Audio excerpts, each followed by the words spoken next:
Okay, Assalamualaikum. Salam sejahtera. Waalaikumsalam, Doktor. Right, kita sambung sikit kelas kita hari ni. Sebab nanti hari Khamis awak cuti kan. Lepas tu kita sambung ke depan lah. Tapi hari ni saya minta kita stop awal lah. Dalam 5:45 saya ada urusan sikit. Okay, alright. Hari ni pun kita... Alright, Doktor. Okay, hari ni pun kita masih di teori.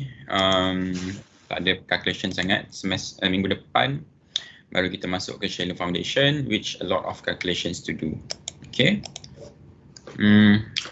Kelas awak ke yang buat quiz tu belum Bukan kan? Belum lagi, Doktor.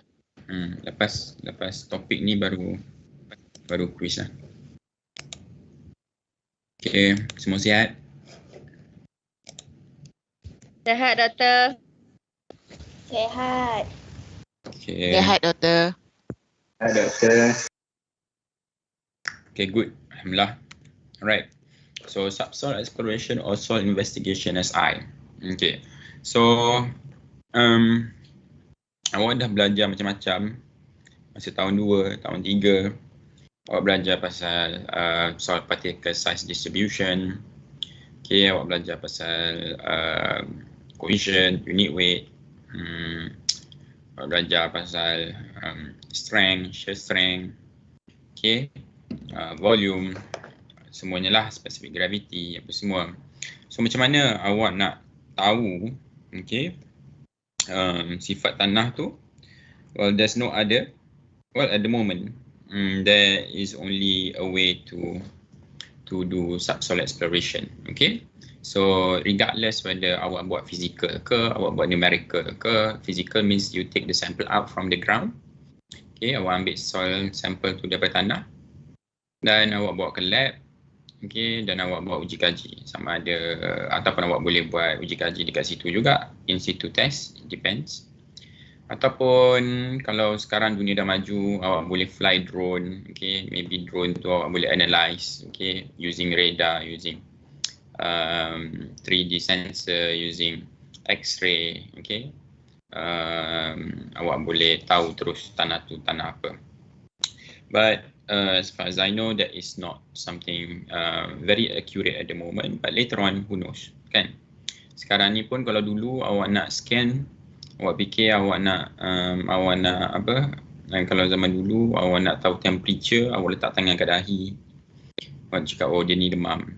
Lama-lama awak ada apa? Termometer, awak letak bawah lidah. Okay. Lama-lama ada temperature gun, tembak kat dahi je. Okay, tembak kat dahi kena rapat. Okay, baru tahu.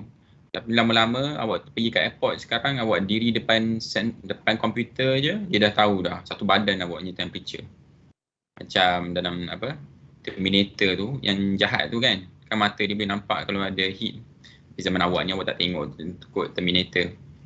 Okay, so apa namanya? So macam itulah saya cakap, kalau zaman dulu awak masih kena ambil tanah ke lab. So over time, as we keep on developing and progressing and going to use a lot of technology, so sampai masa awak tak perlu pun nak pergi dekat site. Okay, awak boleh pakai Google Map. Okay, pakai satellite capture. Okay, tanah ni tanah apa dekat situ. Okay, so that can be something that we can use. And that is actually, kalau benda tu dah bagus, dia dah accurate, that will save a lot of time, that will save a lot of money. Okay, but then tapi itulah, security is always an issue, kan? So orang tahulah tanah kita jenis apa, apa semua. Ya, bagi kita mungkin tak penting, tapi it's something that people can take advantage of. Purpose of subsurface exploration. Why is it subsurface? Sebab subjek-subjek kita memang kita study substrata, okay? Sorry, I mean subsurface, benda-benda yang bawah tanah. subsurface exploration to identify layers of deposits that underlie a proposed structure and physical characteristics. Okay, so deposits mean daripada tanah-tanah awak dulu tu, yang daripada batu, dia weathering, and then you get into different sort of particles. Okay, and then maybe tanah-tanah yang dalam stream, dalam river, okay, yang telah di sediment. Okay, so those are deposits, okay, that underlie a proposed structure and physical characteristic. Underlie a proposed structure maksud duduk bawah bangunan. Okay, alright, so subsurface exploration is used to aid the geotechnical engineer in selecting the type and depth of foundation. So awak nak buat bangunan, awak kena tahu tanah tu tanah apa. Bila awak dah tahu tanah tu boleh tampung apa, baru awak boleh buat apa atas dia. Okay, sebab bayangkan kalau awak buat benda yang berat tapi tanah tu tak kuat, tanah jelus ke, tanah yang very soft, okay, tapi awak buat bangunan bertiga tingkat, okay, sampai masa dia settle, sampai masa dia collapse, sampai masa dia sink. Okay, so evaluating the load bearing capacity of the foundation, load bearing capacity. Okay, so awak buat foundation, awak buat bangunan, awak mesti buat foundation, kaki dia. Okay, so kaki dia tu mesti boleh load bearing. Okay, from the word itself, load bearing, it can bear the load. Okay, okay, so capacity dia tu, berapa banyak capacity of the foundation, how much dia boleh bear the load. Okay, so estimating the probable settlement. Okay, macam saya cakap tadi, bila tanah tu kita tahu dia boleh tampung berapa banyak, so kita boleh assume berapa banyak allowable settlement yang kita bagi. So dia tak adalah go beyond the allowable settlement, because if it's go beyond the allowable settlement, then it is considered as fail. Okay, so determining potential foundation problems. Okay, so expensive soil, collapsible soil, sanitary landfill, and so on. Okay, so bergantung kepada tanah. Okay, walaupun tanah tu tanah tambak, okay, kita kadang-kadang kalau fikir tak terfikir pun. Okay, tanah tambak, reclaim soil. Okay, reclaim land, awak boleh buat bangunan tingkat tinggi-tinggi. Okay, because you have treated the soil. Okay, so the strength is very high that it can sustain now a very high surcharge. Okay, expensive soil, collapsible soil ini adalah tanah-tanah yang maksudnya collapsible ni, expensive ni selalunya dilibatkan dengan unsaturated, tanah yang separa tepung. Okay, so dia ada air sikit, dia ada void sikit, okay, dia ada air sikit, so dia punya strength is very tricky. It is strong, but it's quite tricky. Okay, determining the location of the water table. Okay, so it is important, okay, untuk awak tahu kat mana dia punya water table. Kalau water table awak dah tinggi, okay, bila hujan je dia penuh. Bila penuh, then what happens is the soil will fail. Okay. Alright, predicting the lateral earth pressure for structures. Okay, ini sangat penting. Lateral earth pressure maksudnya contoh awak ada slope. Okay, so you have to do protection. Awak nak buat retaining wall ke, awak nak buat sheet pile ke, awak nak buat brace cuts ke, awak nak buat apa-apa jenis protection. Okay, wall structures. Okay, establishing construction methods for changing subsoil conditions. Okay, so bila awak dah buat construction project, you are disturbing the original ecosystem. You are changing the behavior of the soil. Okay, so bayangkan dekat tanah daripada foundation tu, tanah ke bawah mungkin ada 5-6 layer yang ada very different properties. Ada yang permeability tinggi, ada yang cohesion tinggi. Okay, so dia dah properties masing-masing, then you come and disturb it. So what happens is you have to make sure that the soil how it reacts to your foundation is acceptable. Okay, prelim study or site reconnaissance. Okay, so preliminary lah. Okay, so an engineer should always make a visual inspection of the site. So bila awak pergi site tu, okay, geotechnical engineer paling penting sekali bila dia tengok, okay, dia pada mata saja dia boleh tahu. Okay, so sini kita ada slope. Okay, so nak buat bangunan tepi slope, awak kena fikirkan dia punya buffer. Okay, And then you have to think about okay, what is the slope protection for the slope, because it is going to be very close to the building. Okay, so and then when you look at the slope, you look at the soil. Okay, what is the strength of the soil? Okay, what color is it? Is it darker? If it's darker, you can assume that the high water table might be high. Okay, it has contain a lot of water maybe, and then you come and you can see the granule, how big it is. Is it coarser, or is it finer material? Okay, so you can tell all those just by visual inspection. This is preliminary study. Okay, inspection includes general topography, possible existence of drainage ditches, abandoned dumps of debris, and other material present at the site.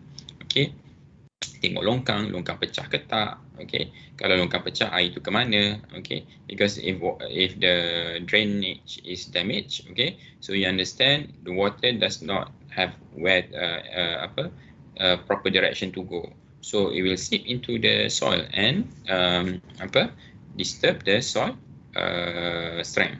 Okay.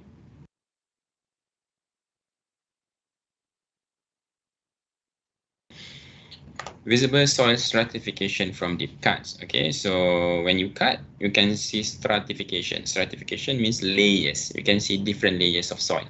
Okay, dulu saya pernah bawa abang-abang, kakak-kakak awak pergi PD. Okay, so untuk subjek cerun, okay, memang saya selalu saya bawa pelajar ke PD. So we do some proper digging, like excavation. Even dalam setengah meter je pun, okay, dalam 500 centimeter, okay, your seniors can see the difference in water content. Okay, you can see a difference in soil properties. Okay, the size apa semua tu. Okay, type of vegetation at the site. So you come to the site and you see, oh, is there many big trees? Okay, what does the big trees do at the site? Okay, what does it how does it contribute to stability? And then you see the slope. Is it bare, or does it have any vegetation? Does it have any grass? Does it have any big trees with roots on it? Okay, so those are the things that you can actually make visual inspection on. High water marks. Okay, so nearby building, bridge abutments, you can see high water level marks. Okay, so when water raise, okay, you know where at least the water goes. Groundwater levels, which can be determined by checking nearby wells. Types of construction nearby, and the existence of any cracks in walls and other problems. Okay, so all of this, okay, you can actually do in preliminary study. What is site investigations? Yeah.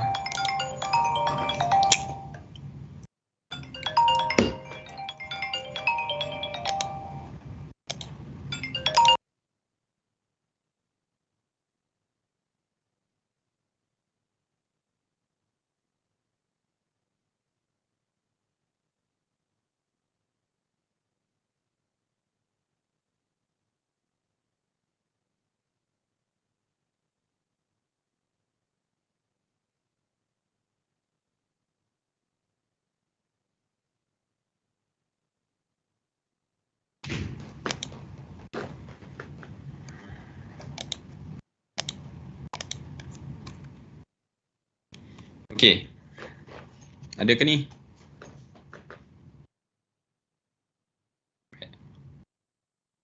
Hello, semua ada?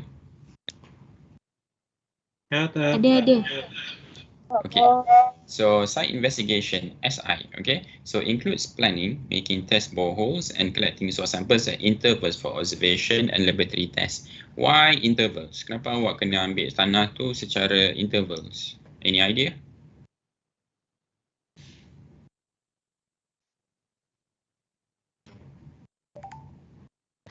Siapa-siapa?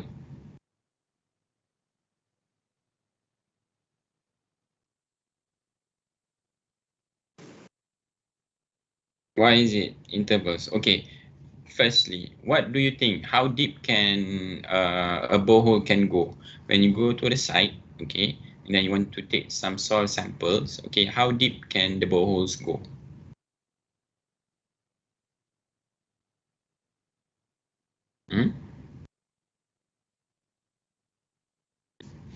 Anybody? Over 10 meter. 10 meter? Over than 10 meter. Over than 10 meter. Okay, so what do they use to take the samples? The what they use for the boreholes? They use a machine like a drilling. Then take Drill the what? sample. They use what? I don't know the name, but it's like a machine that drills to the hole and take the sample by layer. Okay, so there's something like a steel tube that they use. Okay, so is there a steel tube up to 10 meters?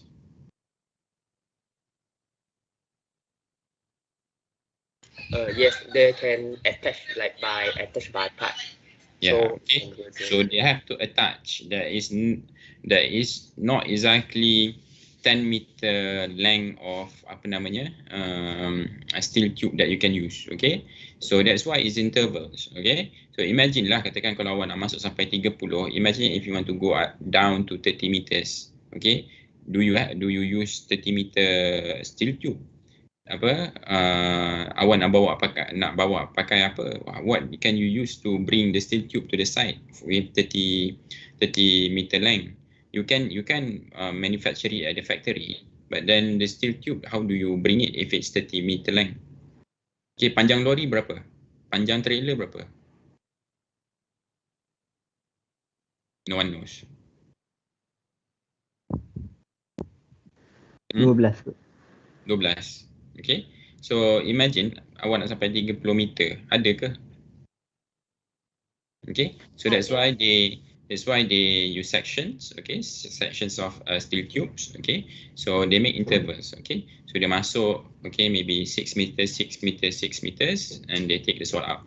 The approximate required minimum depth of the boring should be predetermined, but that can be changed depending on the subsoil encountered. Okay, so when you want to take the soil sample, right, so you go down, okay, up to a depth that you will encounter the bedrock. Why do you stop at bedrock?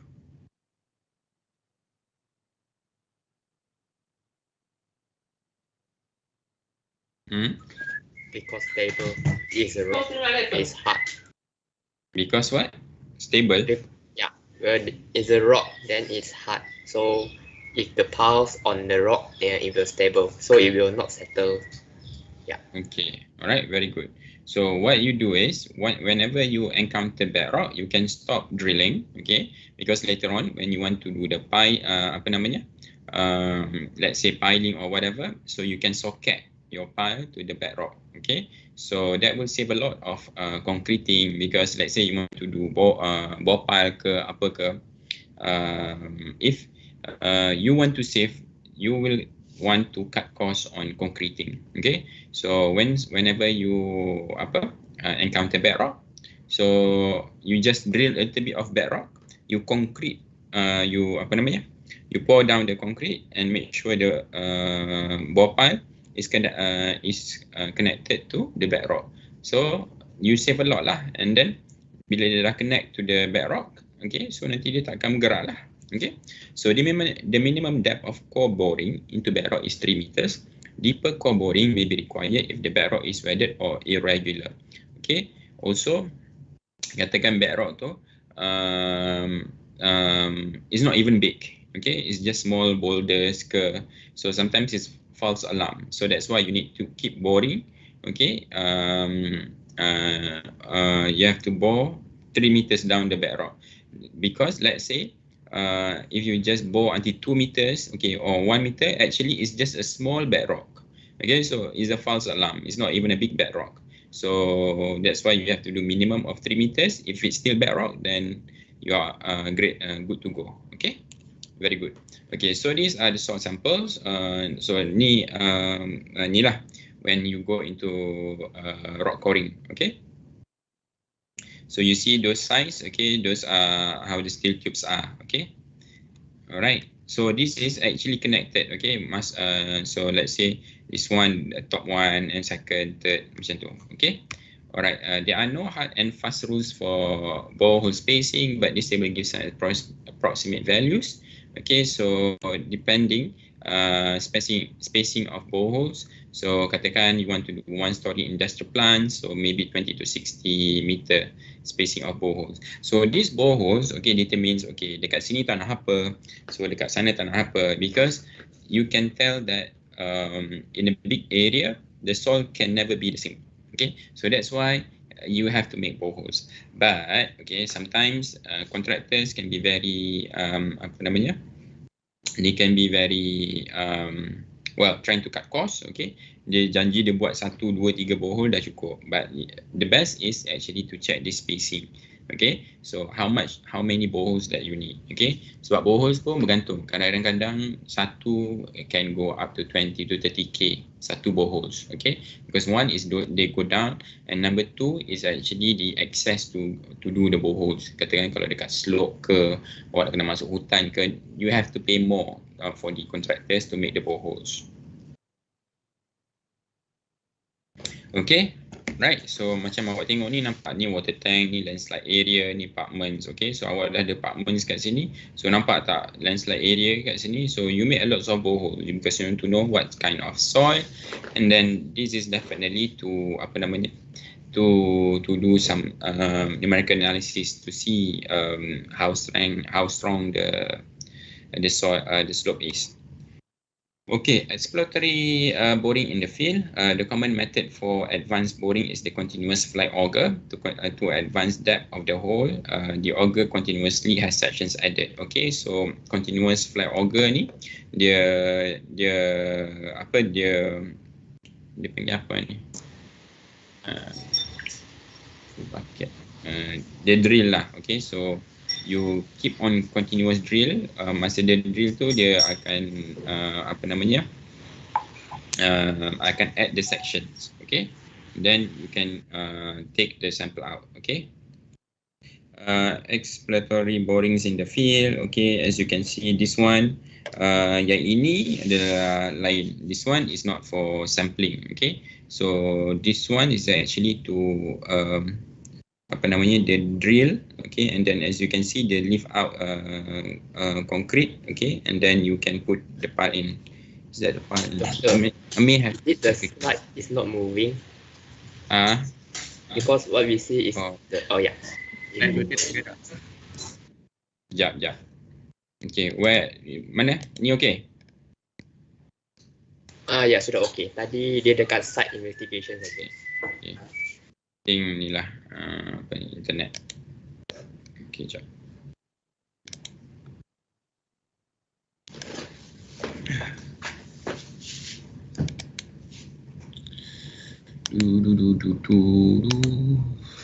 Okay. Sekejap. We supposed to be in the fly auger. Okay.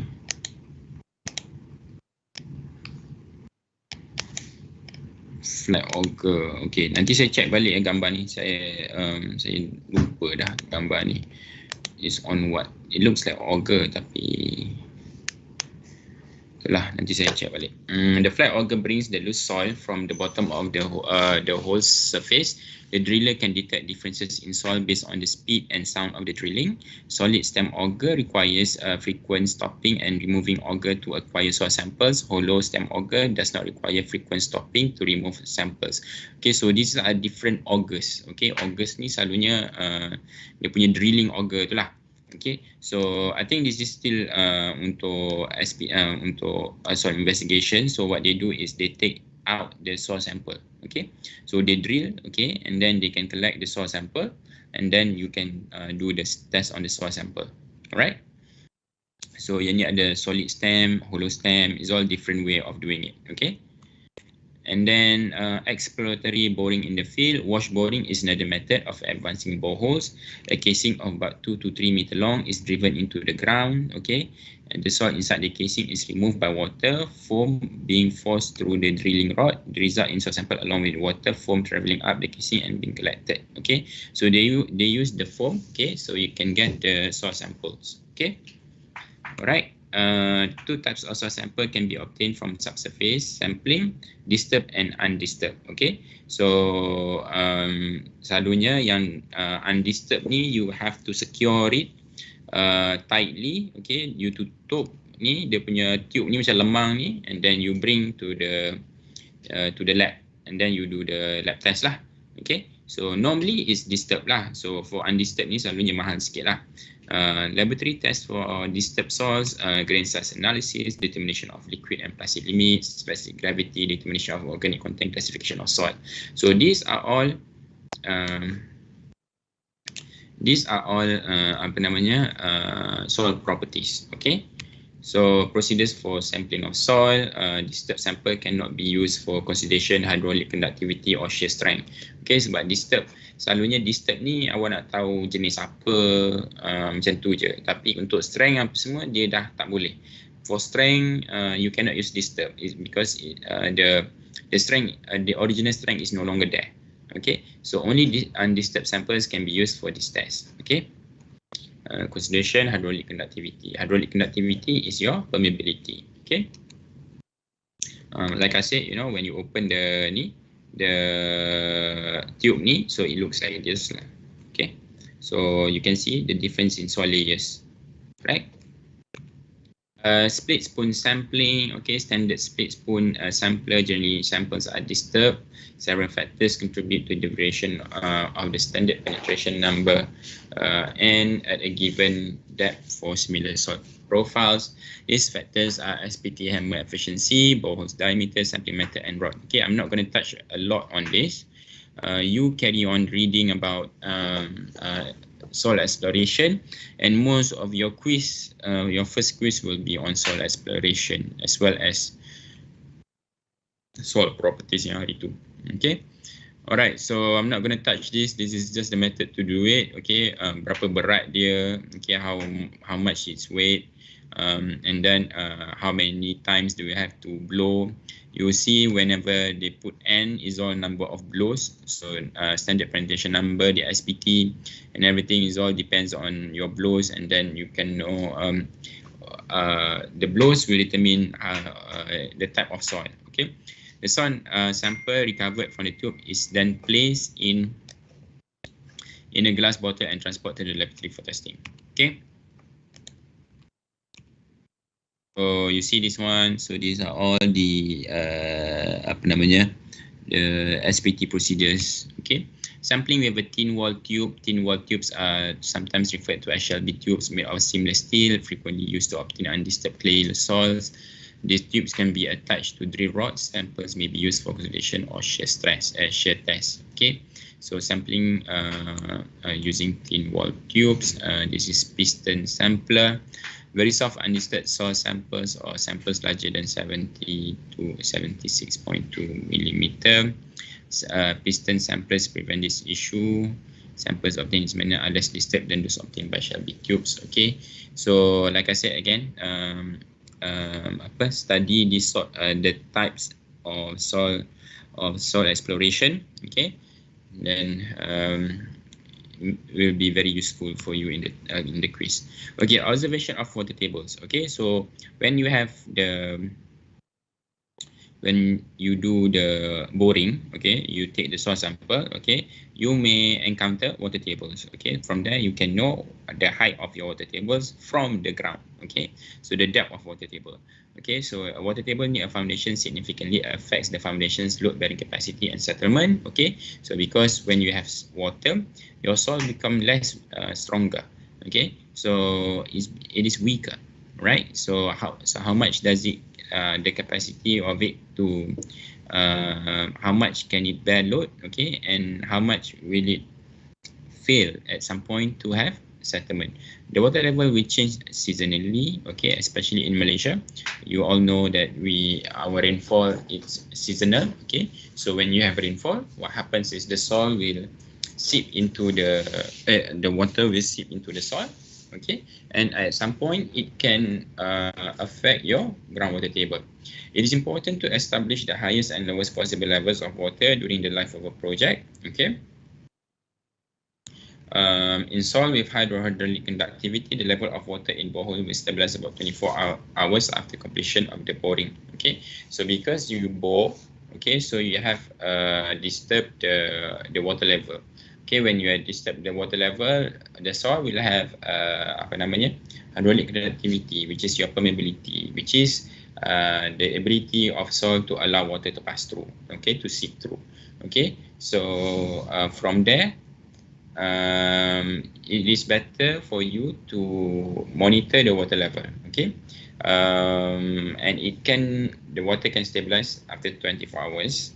Okay, so after that you can take your water table ni lah, depth. The depth of water table can then be recorded by lowering a chain or tape into the borehole. If water level does not stabilize, with several weeks of implementation of piezometer may be required. Okay, so you can use the chain or the tape. Okay, but actually, if you use the piezometer, it is much more accurate. Okay, piezometer ni is like a round tape. What you do is you just put put the sensor to go in. Once the sensor touches water, okay, it will notify you. Okay, it has reached the groundwater table, and then from the tape, okay, you can tell the depth. Okay, so this is the piezometer. Vane shear test. Vane shear test may be used during the drilling operation to determine the in situ undrained shear strength, okay, CU, of clay soils, particularly soft clay, right? Vane shear test, okay. Torque is applied at the top of the rod to rotate the vanes at the standard rotation. Okay, I'm not going to go this one. Okay, vane shear test, cone penetration test. Apa lagi ya? Pressure meter test, PMT, coring of rocks, preparation of boring. Okay, habis dah. Tak ada banyak. Saya rasa boleh lah kot saya habiskan terus, because this is more to theory. So okay, I leave the vane shear test for you to read on. Okay, because even in here the content is not so much. Okay, so you use the vane shear test to check the in situ undrained shear strength. Okay, so the reason why you use the vane shear test is because you want to get the in situ strength. Okay, the CU of clay soil, particularly soft clays. Okay, so when you talk about undrained shear strength, okay, undrained ni you can only have it in clay material, okay, in finer material, because it simpan water, it retains water. Okay, so when it retains water, you can only have undrained behavior. Okay, so this is vane shear test. You can read on. Okay, cone penetration test, formerly known as Dutch cone penetration test, referred to as static penetration test, versatile sounding method to determine materials in soil profile, estimate material engineering properties. No boreholes are necessary. Okay, so cone penetration test, you can check this one as well. Okay, pressure meter. So the measuring cell, okay, so you have the gut cell. Okay, you go into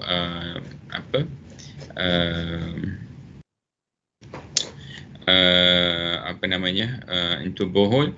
An in situ test conducted in a borehole consists primarily of a probe with 3 cells. Okay, so all these 3 are probes. Okay, probes means it has sensors. Okay, so it can check something. So in this case, you are checking the pressure. Okay, so how much is the pressure in the soil, in the borehole? Okay, boleh dengar ke?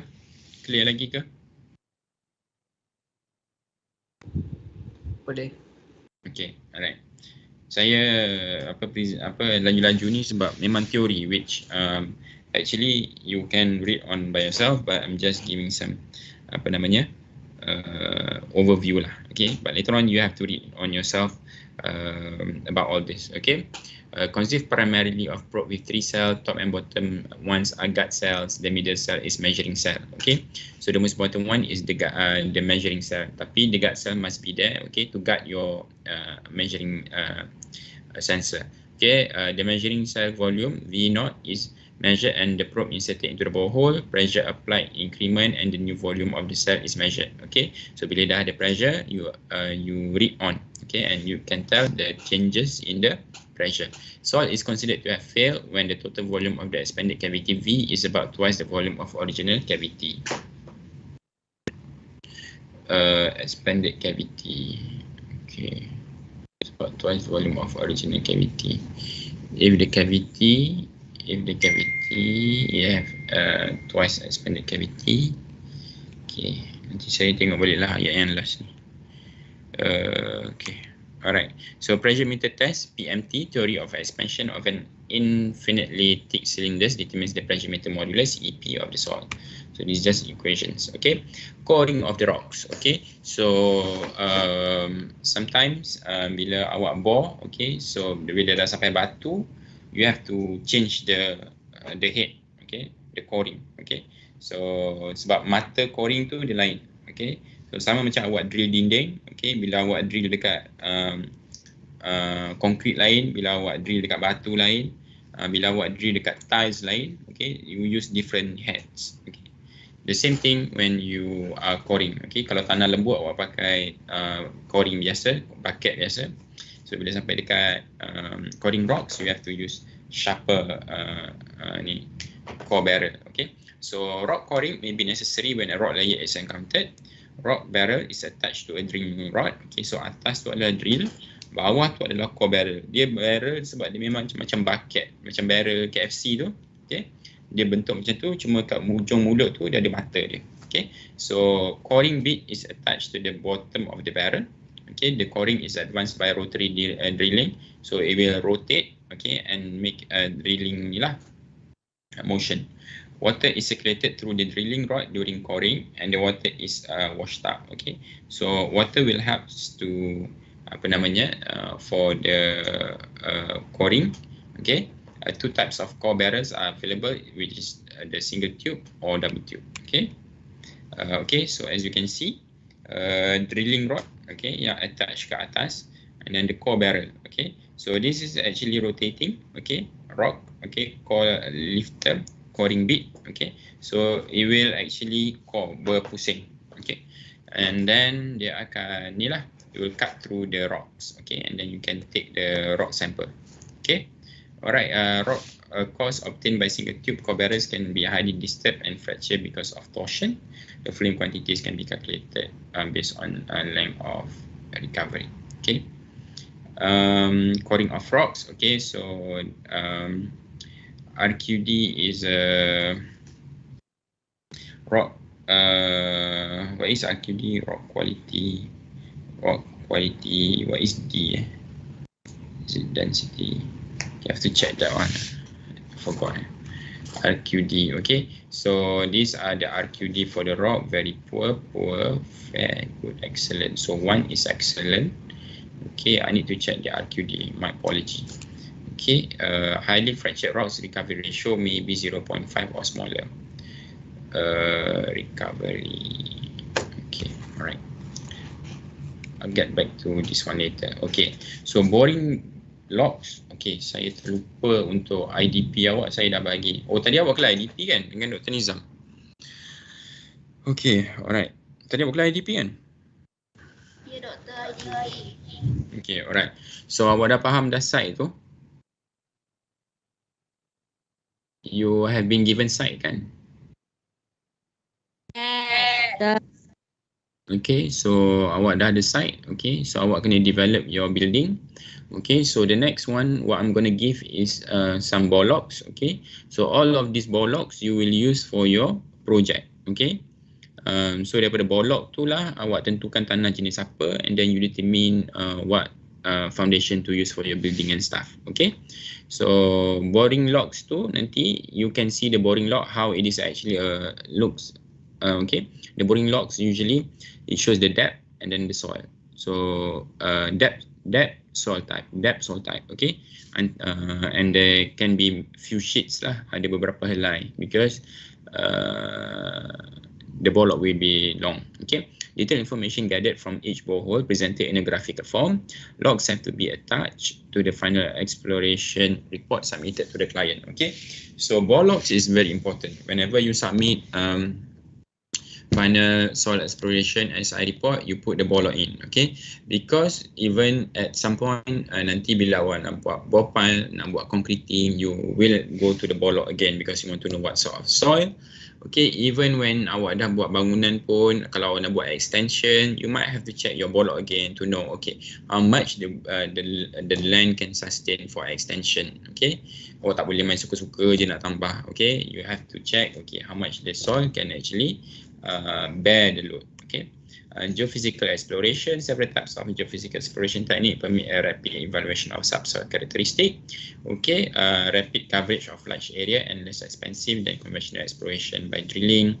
Geophysical ni yang macam awak pakai geophone, awak pakai wave, awak pakai apa semua tu, maksudnya awak tak perlu, macam saya cakap tadi lah, yang awak pakai sensor tu kan. Okay, so it's like you use all the sensors, so you don't have to core, you don't have to drill. Okay, but at the moment the result can be interpreted wrongly, it can be less accurate, so you have to be careful. Okay, that's why they say use for preliminary work only. So dia macam, okay, sebelum awak buat SPT, awak datang dulu, okay, maybe this is what type of soil, okay, but then you cannot use that for definite answer. Okay, so seismic refraction survey, cross-hole seismic survey, resistivity survey, there's so many ways to do it. Okay, subsoil exploration report, so last kali awak kena submit report. Description scope of investigation, sebenarnya investigation tu adalah untuk tahu tanah jenis apa. This what type of soil. Description of proposed structure for which the subsoil exploration has been conducted. Description of location of the site, including any structures nearby, drainage condition, nature of vegetation surrounding, and any other features unique to the site. Okay, unique is one thing, but if you look here, okay, so structures to the nearby. So kalau structures, so you can know, okay, what type of building already can be sustained by that type of soil. Okay, drainage condition, you know, okay, where the water goes. How what about the water?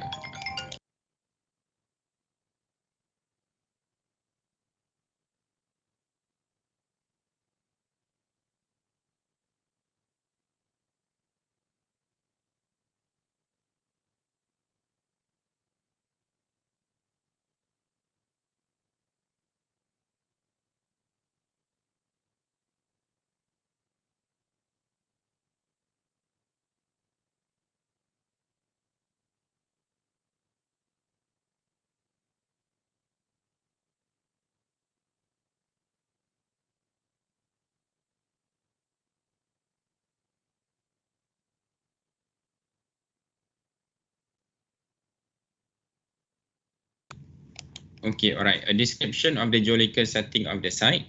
Details of the field exploration, that is number of boring, depth of boring, type of boring, and so on. So dalam report tu, okay, there's so many things. It's very detailed. That's why the report actually expensive lah. Okay, so that's why I said sometimes harga dia 10 to 20 to 30 to 30,000. Okay, so apa-apa pun kerja, okay, there's always expensive lah dalam construction ni. Okay, so itu saja daripada saya. Ada apa-apa soalan? Tak ada. Laju sangat ke? Bagi saya sebab tajuk ni dia banyak sangat teori. Okay, nanti kalau kita dah masuk calculation, okay sikit lah. Dalam petang-petang ni kan banyak teori. So kindly do a lot more reading on your own, and bagus kalau awak boleh tengok dekat YouTube. Okay, tengok macam mana apa they do SPT, standard penetration test, okay, how they do boreholes, how they do sampling. Okay, bagi yang apa yang dah pernah kerja untuk SPT tu, that's very good lah. Tadi ada siapa-siapa ke yang pernah buat bohok ni, buat SPT? I think there must be some. Anybody? No? Tadi yang jawab apa lebih than 10 meters tu siapa tadi? Saya. Tapi saya tak pernah buat SPT. Saya cuma tengok masa saya diploma, saya intern buat dekat Bolok, dekat site. So saya dapat tengok lah. So, buat dekat Bolok, maksudnya awak tak pergi buat SPT lah. Awak tengok Bolok. Sebab SPT tu dia projek orang lain. Saya hanya boleh tengok je. Saya tak dapat tahu data dia. Okay, I see. Okay, alright, good. Okay, awak kat mana tu? Masa diploma. Ke apa? Sekarang, kat rumah kan? Dekat rumah. Alright.